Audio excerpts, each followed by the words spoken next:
안녕하십니까, 이진우입니다. 카카오 택시를 운영하는 카카오 모빌리티가 매출을 부풀렸다는 의혹을 받고 있습니다. 일각에서는 분식회계 의혹도 제기하지만 카카오 모빌리티 측은 회계 처리는 정당했다고 반박하고 있습니다. 일본 중앙은행의 통화정책에 중요한 변화가 생겼습니다. 전 세계 금융시장에 영향을 줄 수도 있는 뉴스로 해석되고 있습니다. 올해 9월까지 우리나라 전국 주택 인허가와 착공, 준공 물량이 작년 같은 기간보다 모두 줄었습니다. 인허가 물량과 착공 물량이 줄었다는 건 앞으로 2, 3년 뒤에 입주 물량, 즉 공급이 잘 안 될 수도 있다는 의미입니다. 11월 1일 수요일 손에 잡히는 경제 바로 시작합니다. 네, 오늘은 MBC의 양효걸 기자, 서은영 경제뉴스 큐레이터, 그리고 손에 잡히는 경제 박서훈 작가, 이렇게 세 분과 함께합니다. 어서 들어오세요. 네, 안녕하세요. 예, 일본 중앙은행의 통화 정책, 네. 여기에 또 변화가 생긴 것 같은데, 네. 작년 이맘때만 해도 일본 중앙은행은 당연히 그냥 계속 제로 금리고 앞으로도 영원 무궁이 제로 금리일 가능성도 있어. 예. 라는 그냥 거기는 늘 그런 네. 곳이라고 이해가 됐었는데, 뭐 좀 변화가 있나 봐요. 금리를 올리는 건 아니지만. 이게 장기 국채 금리의 상한선이 이제 좀 달라졌는데, 이게 무슨 얘기냐면요. 말씀하신 것처럼 일본은 사실상 제로 금리를 계속 유지하고 있죠. 예. 금리를 제로로 해줄 테니까 싸게 돈 빌려가서 투자도 하고 소비도 하세요. 그래야 경제가 살아나고 잃어버린 30년에서 벗어날 수 있습니다. 라는 정책이었는데, 문제는 이 제로 금리라는 거는 지금 현재 그렇다라는 거지, 올해 연말에도 제로 금리고 내년에도 제로 금리고 내후년에도 제로 금리일 거다라는 보장은 사실 없는 거거든요. 예. 그래서 시장 참가자들은 지금이야 제로 금리지만 앞으로 금리가 오를 거라는 걱정 때문에 투자랑 소비를 좀 주저하게 되는 겁니다. 예. 그러니 제로 금리 정책이 성공을 하려면 단기 금리뿐만 아니라 장기 금리도 거의 제로에 수렴하게끔 만들어 줘야 되거든요. 그 10년 동안 돈 빌려주는데 그것도 제로입니까라고 할 때, 네. 예, 그것도 예, 제로입니다. 예. 라고 할 수 있어야 된다는. 믿고 돈 빌려 가십시오가 돼야 되는데, 네. 다만 단기 금리는 중앙은행이 기준 금리를 변동시키면서 조절을 할 수 있지만, 예. 장기 금리라는 건 시장의 전망, 즉 사람들의 마음속에 어떤 것들이 싹 트느냐에 따라 움직이는 거라서 장기 금리까지 정부나 중앙은행이 컨트롤을 하려면 중앙은행이 직접 나서서 시중에 쏟아지는 채권 물량을 좀 사들여야 됩니다. 그건 시장에서 채권 거래하면서 자연스럽게 형성되는 거니까. 그렇습니다. 그것도 낮추려면 정부도 시장에 참여해야 된다. 그렇죠. 중앙은행이. 예. 시중에 돌아다니는 장기 국채를 사다가 안 보이는 곳에다 좀 쟁여두면은 장기 국채가 기회지겠죠. 예. 그럼 국채를 사서 이자를 받고 싶어하던 투자자들은 저기 어디 국채 좀 없습니까? 이자 많이 달라고 안 할 테니까 국채 좀 사게 해주세요. 국채 좀 구해줘. 이런 반응을 보이게 되는 겁니다. 예. 그러면 그때는 이자를 아주 조금만 주더라도 그런 국채는 이제 시중에서 잘 팔리게 되거든요. 예. 그러니까 이자를 조금만 줘도 자금을 조달할 수 있는 분위기가 형성이 되는 거니까 장기 금리가 내려가는 효과가 나오는 겁니다. 그러니까 시중에 더 돌아다니는 장기 국채를 자꾸 사서 어디다 쟁여두면 된다는 거네요. 그렇죠. 예. 이게 그 유명한 미국 연준이 썼던 양적 완화 방식인데, 예. 이 미국보다 조금 더 적극적으로 개입을 해서 장기 금리를 제로에 가깝게 아주 끌어내린다라는 게 일본의 통화 정책이에요. 예. 예를 들면 10년물 국채 금리 같은 경우에 상한선을 딱 정해둡니다. 그리고 그 선을 넘어올 것 같으면 그때 개입해서 국채를 마구 사들이는 거죠. 일본 중앙은행이 네, 마음속에 정해둔 상한선을 넘어가면 다 사버린다. 그렇습니다. 공표한 그 상한선이 있습니다. 그 상한선이 작년 12월에 0.5%로 조금 올랐고요. 올해 7월에는 1%로 또 높였는데, 예. 어제부터는 이제 1%를 넘더라도 용인을 하겠다. 그러니까 10년물 국채 금리가 1%를 넘어서더라도 일본 중앙은행이 나서서 무조건 국채 매입을 하진 않겠다라는 겁니다. 이 말은 장기 금리가 어느 정도까지 오르는 걸 이제 봐주겠다라는 거니까 예. 사실상 금리 인하 효과가 있는 겁니다. 다만 어느 정도까지 그럼 용인할 것이냐, 여기에 대해서는 구체적으로 언급이 없었습니다. 그러니까 뭔가 일본의 금리의 변화가 있는 거네요. 그렇습니다. 장기 금리와 단기 금리가 있는데, 단기 금리는 그 중앙은행이 결정하는 거지만 그거는 변함없고 네. 제로 금리로, 장기 금리를 이제 누르던 걸 조금 좀 풀어주겠다라는 겁니다. 왜 그렇게 변화가 생겼어요? 엔화 약세 때문인데요. 2년 전만 해도 일본뿐만 아니라 미국도 그렇고 전 세계 많은 국가들이 사실상 제로 금리였잖아요. 예. 그런데 최근에 꾸준히 올리고 있고, 그러다 보니까 미국 국채 금리 같은 경우에는 엄청 빠르게 올라가면서 10년물 금리가 5% 가까이 갔잖아요. 예. 그런데 이제 여전히 제로 금리를 유지하고 있는 일본 입장에서는 금리 차이가 많이 나게 됐습니다. 그러면 사람들이 미국 국채를 사려고 하니까 달러 값은 오르고 엔화 값은 내려가게 되거든요. 예. 근데 엔화 값이 떨어지게 되면 일본 입장에서는 수출 경쟁력도 생기고 외국인 관광객도 많이 오니까 좋기도 하겠으나 수입 물가가 오르는 부작용이 생기게 되는데, 다 좋기는 어렵죠. 그렇습니다. 근데 또 이제 엔화 가치가 떨어져도 너무 떨어지고 있다 보니까 어느 정도는 금리를 좀 올려서 그래도 엔화 약세로 가는 건 좀 막아보자라는 의미로 정책을 바꾸고 있는 겁니다. 미국의 10년물 국채 금리랑 너무 차이가 벌어지면 안 된다. 네, 그게 한 뭐 2%할 때는 우리도 그냥 0인 게 큰 관계가 없는데 그렇죠. 저 동네 미국은 5가 됐으니 예, 그래도 우리도 일은 만들어야 될 것 같은데 안 그러면 일본에 있는 돈 다 빠져나갈 것 같다는 걱정한다는 거죠. 그렇죠. 그러면 이제 그 일본에 투자하는 투자자들 입장에서는 일본이 금리가 조금 올라간 건데 네. 10년물 국채 같은 건 네, 그러면 좀 빠져나가다가도 잠깐 뒤도 돌아보고 그냥 여기 있을까? 이제 이런 생각도 할 만도 한데 네, 어제 이 정책이 발표되고 나서 엔화 값은 좀 올라야 되는데 이론적으로는 그렇죠. 떨어졌답니다. 네, 떨어졌습니다. 왜냐하면 생각했던 것보다는 정책의 변화가 크지 않았다는 평가 때문인데 그동안 일본 신문인 니케이가 일본 중앙은행의 사실상 창구 역할을 했었거든요. 근데 엊그제 니케이가 이번에 일본 중앙은행이 1.5%까지는 용인을 할 거다. 이렇게 보도를 했어요. 일본 중앙은행이 이른바 그 친하게 지내는 기자가 이 회사 소속이군요. 그렇습니다. 예. 1.5%까지 용인할 거다 이렇게 보도를 하니까 그러면서 이제 엔화 가치가 좀 올랐어요. 예. 그 보도 나온 다음에. 근데 어제 막상 뚜껑을 열고 보니까 그건 아니었던 거죠. 그냥 1% 넘는 정도를 용인하겠다라는 정도만 나왔으니까 그 실망감이 다시 엔화를 약세로 돌려 세웠다라는 게 시장의 해석이고요. 그러나 전반적으로는 일본의 통화 정책이 이제는 제로 금리를 벗어나서 긴축 모드로 들어서려는 걸로 보인다는 평가가 나옵니다. 예. 그러니까 돈을 덜 푸는 쪽으로 정책을 서서히 바꾸고 있다는 의미인데 왜냐하면 어제 일본 중앙은행이요 올해 물가 전망 예측치랑 내년도 물가 전망 예측치를 모두 다 올렸습니다. 일본이 물가가 꽤 생각보다 오를 것 같다고. 많이 오를 것 같다는 겁니다. 그 말은 앞으로 물가가 오를 것 같다는 걸로 중앙은행은 보고 있다는 거고 그러면 금리도 함께 올릴 수 있다 이런 의미를 읽히는 거거든요. 예. 그래서 만약에 앞으로 일본이 제로 금리에서 벗어나서 금리를 올리기 시작하면 엔화가 지금보다는 이제 강세로 갈 테니까 수출 시장에서 일본 기업들하고 경쟁 중인 우리 기업들한테는 뭐 좋은 일일 거고요.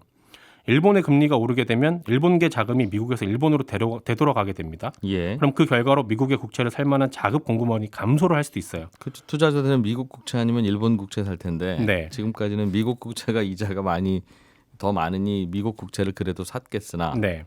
이제 일본 국채 사면 미국 국채는 누가 사냐? 그렇죠. 그러면 미국의 국채 금리도 올라갈 수도 있거든요. 근데 우리나라의 대출 금리나 뭐 예금 금리 같은 경우도 미국의 그 금리 영향을 좀 받다 보니까 예. 이렇게 되면 또 돌고 돌아서 그게 내 대출 금리를 올리는 일이 될 수도 있죠.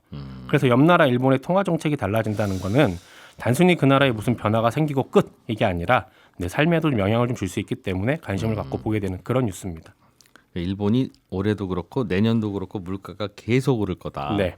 여기서 중요한 건 계속이라는 건데. 그렇죠. 뭐 잠깐 오르는 거야 뭐 어떤 이유든지 있죠. 뭐 농사가 안 되거나 뭐 석유값이 올라가거나 하면 한 번은 오르는데 계속 꾸준히 올해도 내년보다 오르고 내년은 올해보다 오르고 그 다음에는 내년보다 오르려면 이제 일본인들이 뭔가 좀 그 꿈틀꿈틀하는 소비와 투자가 마음속에서 생겨나야 될 텐데 네. 그동안에는 그게 안 돼서 일본은 저금리 저물가예요라고 설명했으니까 네.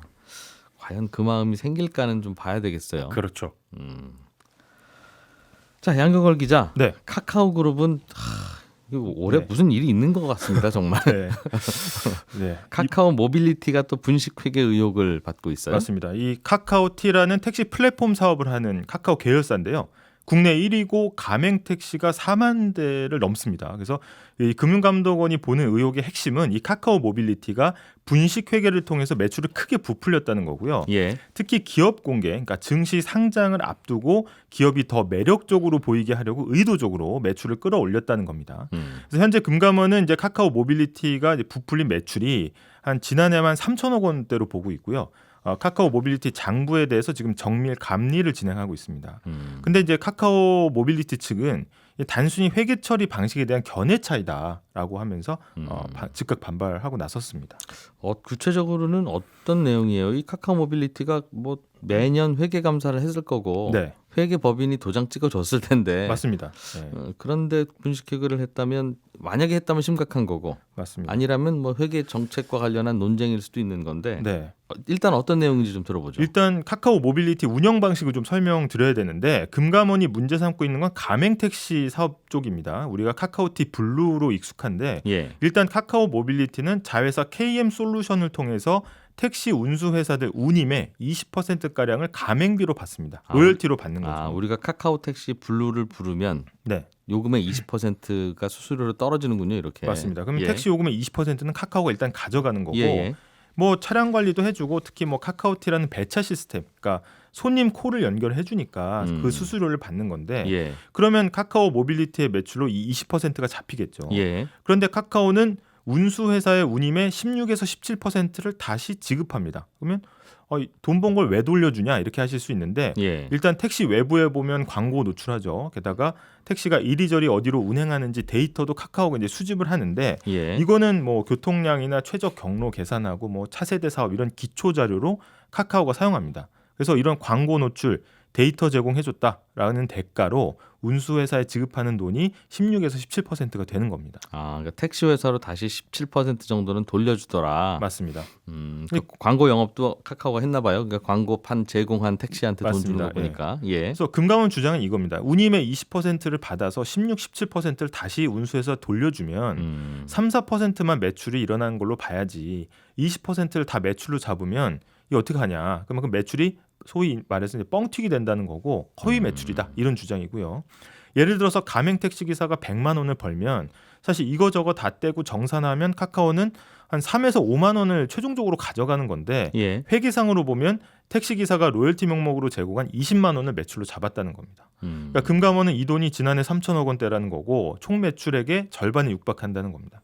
그러니까 요약하자면 카카오가 서비스 제공하고 최종적으로 3, 4% 수수료 받는 건데 예. 계약을 인위적으로 두 개로 나눠서 예. 먼저 20% 떼고 매출 부풀리고 17%는 뒤로 돌려주고. 돌려주는 방식 썼다 이겁니다. 그러니까 이렇게 하나 저렇게 하나 이익은 같죠. 네, 이익은 같습니다. 매출 3%입니다. 이거 우리가 다 먹습니다. 그러든가 수수료니까. 네. 매출 20%가 매출이고 네. 17%는 돌려줍니다. 네. 라고 해도 이익은 같은데 네. 결국은 매출을 좀 크게 보이려고 그런 것 같다는 맞습니다. 보통 근데 모든 장사가 다 매출로 들어온 손님한테 받은 돈을 가지고 원재료비도 쓰고 네. 식당도 그렇잖아요. 네. 그러니까 식재료 뭐 납품업체한테도 돈 주고 네. 그래서 남는 것만 이익을 가져가는 거라서 네.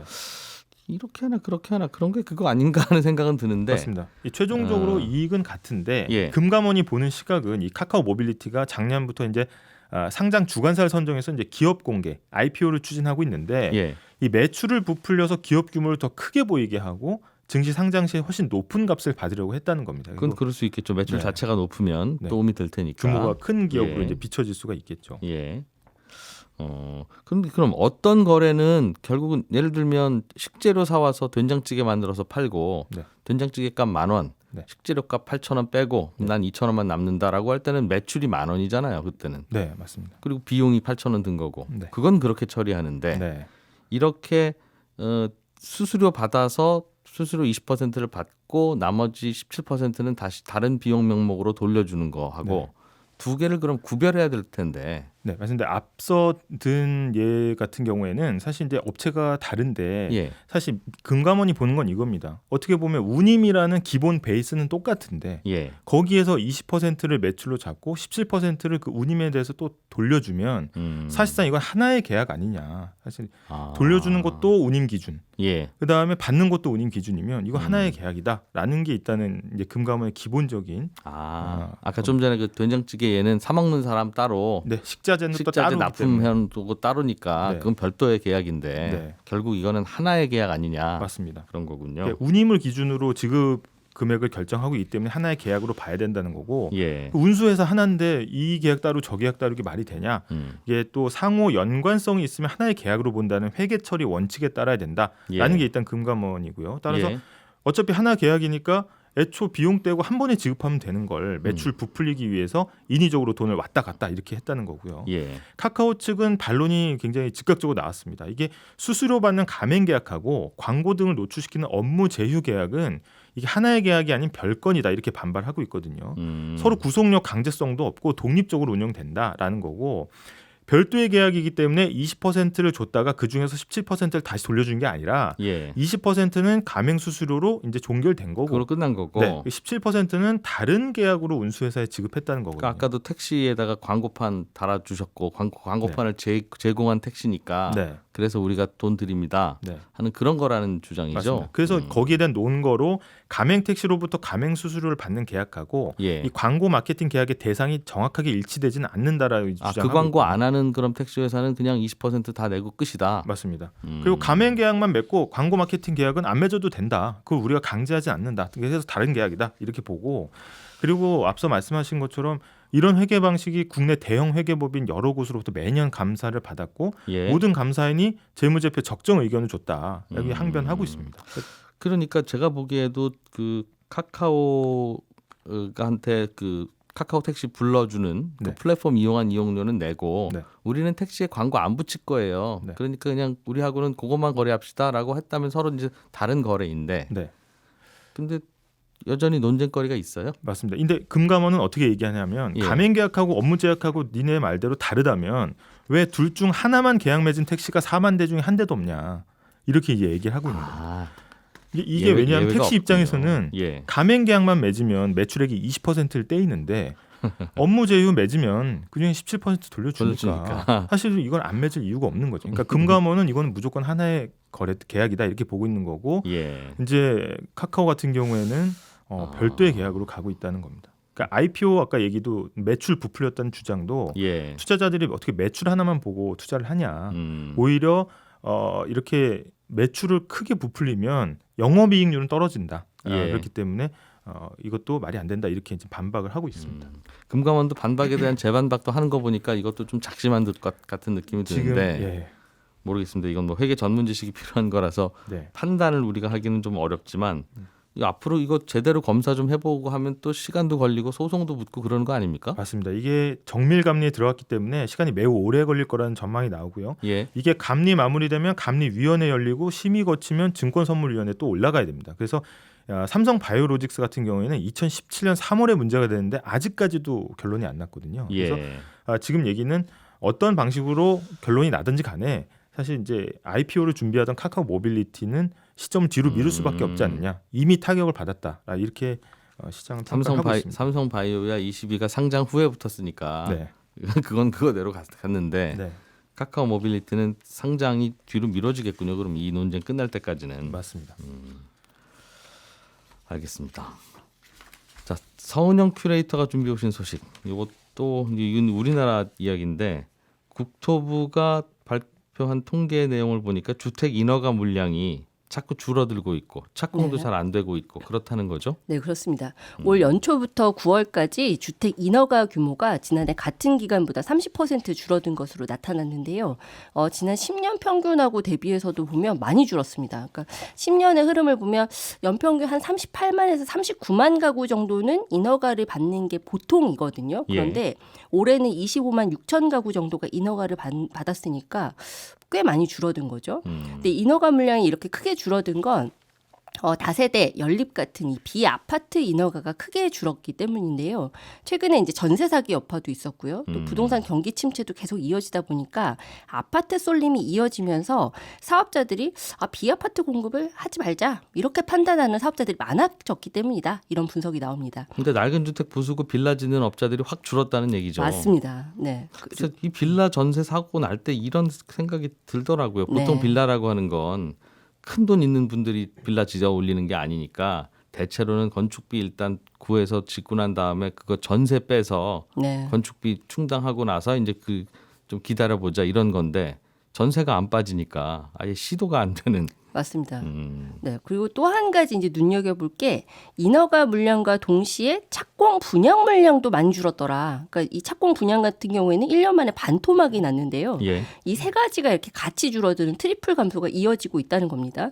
근데 이 인허가, 착공, 분양 통계는 이 대표적인 부동산 시장 선행 지표잖아요. 예. 근데 지금은 이제 우리가 미분양 물량 좀 해소될까 이런 거 우려하고 있는데 이 세 가지 지표가 동시에 줄어든다면 앞으로는 이 공급 공백을 걱정해야 한다라는 사인으로 볼 수 있습니다. 일반적으로 이 주택은 착공 때부터 2, 3년 뒤, 또 인허가 시점으로부터 3에서 5년 후에 실제 공급이 이루어지니까 현재 추세가 이어진다면 이르면 2025년부터 또 뒤로는 2028년까지 주택 공급 부족이 이어질 수 있다는 얘기고요. 예. 공급 부족은 결국 시장 불안으로 이어지는 거겠죠. 공급이 부족해진 이유가 부동산 시장이 안 좋아서 그런 거잖아요. 그렇죠. 부동산 시장이 네. 안 좋으니까 아파트 짓겠다, 빌라 짓겠다 허가 신청하는 업자분들 자체가 줄어들고 그렇습니다. 그러다 보니 이제 이 상황이 오는 거라서 그러니까 우리나라 집값은 좀 떨어진다 싶으면 이렇게 공급이 안 되고 네, 공급이 안 되면 2, 3년 후에는 공급이 안 됐다는 이유로 또 다시 오르고 맞습니다. 그러니까 그래프를 보면 이게 무슨 지리산 올라가는 것처럼 계속 오르기만 하는 길게 보면 네. 그런 일이 벌어지는 건데 그래서 정부도 주택 공급을 좀 늘리려고 9월인가요? 주택 네. 공급 활성화 방안을 내놨었는데 잘 안 맞습니다. 먹히는 모양이에요. 이게 9월 말이었는데요. 이제 아직은 그 통계가 반영된 수치가 아직은 나오지는 않았어요. 그러니까 예. 이게 이제 9월 통계까지가 나온 거니까요.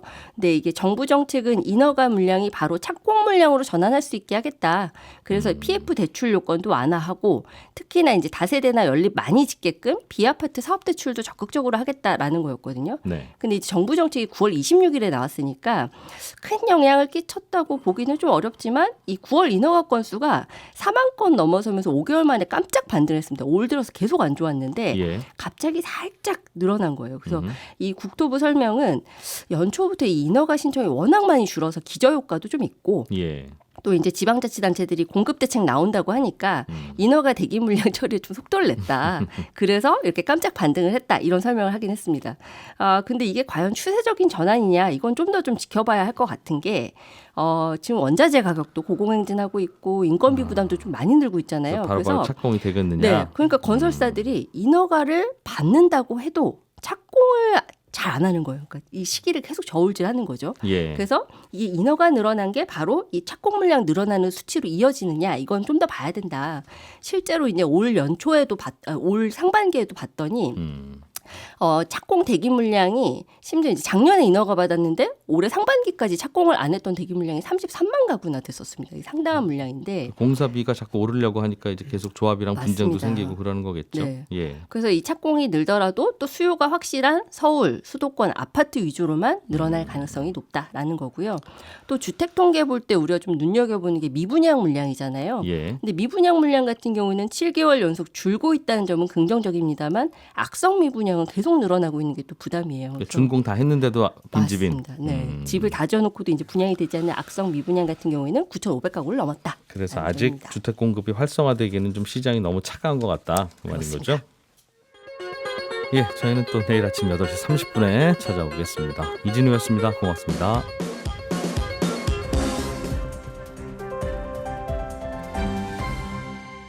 경제를 생각하는 사람들의 즐거운 습관. 이진우의 손에 잡히는 경제.